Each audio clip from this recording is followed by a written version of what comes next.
Bonjour à toutes, tous, chers invités, chers enseignants, chers étudiants, chers partenaires. Nous sommes heureux de vous accueillir ici à la Chambre de commerce de Paris pour célébrer les 70 ans de notre école. En 1901, Pierre Janet fonde la Société de psychologie. 1951, Lisette Fanchon et l'abbé Besson créent une formation complète de psychologues rattachés à l'Institut catholique de Paris. C'est l'abbé Besson et ma tante Lisette Fanchon qui l'ont fondé en 1951. Donc effectivement, je suis attaché à l'EPP pour des raisons à la fois personnelles et académiques. Je suis très heureux à l'occasion de cet anniversaire des 70, 71 ans même en fait.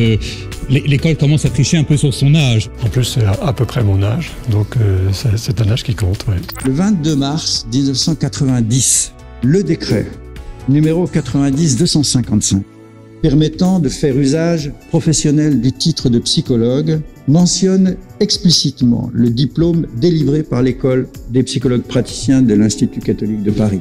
C'est important de marquer les anniversaires et que d'autres continueront en prenant acte d'une forme de transmission. Je pense qu'il n'y a pas meilleure manière de fêter ça que l'obtention du label sur la qualité de vie étudiante cette année, pour la première année où vous avez participé. Faut-il organiser la profession? Merci beaucoup de votre invitation pour la journée du 70e de Psychoprate, un bel établissement auquel je suis attaché depuis 30 ans. J'étais pas là à sa naissance, là, mais je l'ai connu très jeune quand même. On vous propose donc de raisonner sur la thématique que nous vous proposons, le travail, un métier pour la vie. On voit un programme qui est vraiment tourné quand même sur l'apprentissage, sur la transmission d'éléments intéressants. Donc je suis ravi d'être là pour suivre tout ça. Aujourd'hui, on va s'interroger un peu plus sur l'avenir des études en psychologie.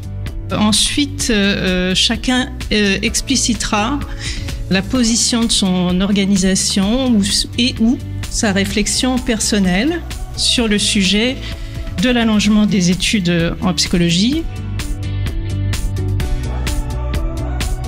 Je suis sortie diplômée en 1990, j'avais 25 ans.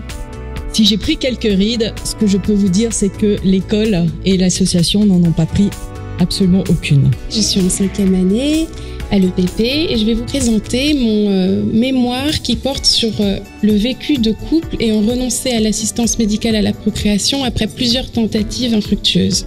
Je vais vous présenter aujourd'hui une partie de mon travail de thèse qui porte sur le vécu des soignants de réanimation. J'ai la chance de diriger leur mémoire en Master 1 et Master 2. C'est une belle aventure d'abord pour l'école, mais aussi ça permet de voir que l'aventure continue. Je suis très fière d'appartenir à cette école qui est à la fois propice à l'épanouissement personnel et professionnel. J'ai enseigné le français à Psychoprate. J'ai commencé en 1966. J'ai des souvenirs extraordinaires d'étudiants. J'ai participé au programme de coopération avec l'EPP depuis 20 ans.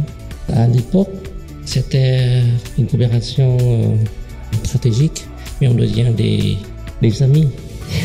Je pense que c'est à nous d'aller vers les médecins, de montrer qu'on est véritablement une force en matière de santé. Quand j'ai commencé mes études, on n'osait pas dire qu'on guérissait avec la psychothérapie. Aujourd'hui, on a des thérapies qui guérissent. Continuons à faire notre métier. Merci. C'est une journée passionnante, très convaincante, très riche, avec de nombreux intervenants de très bonne qualité, passionnants, chaleureux et pertinents.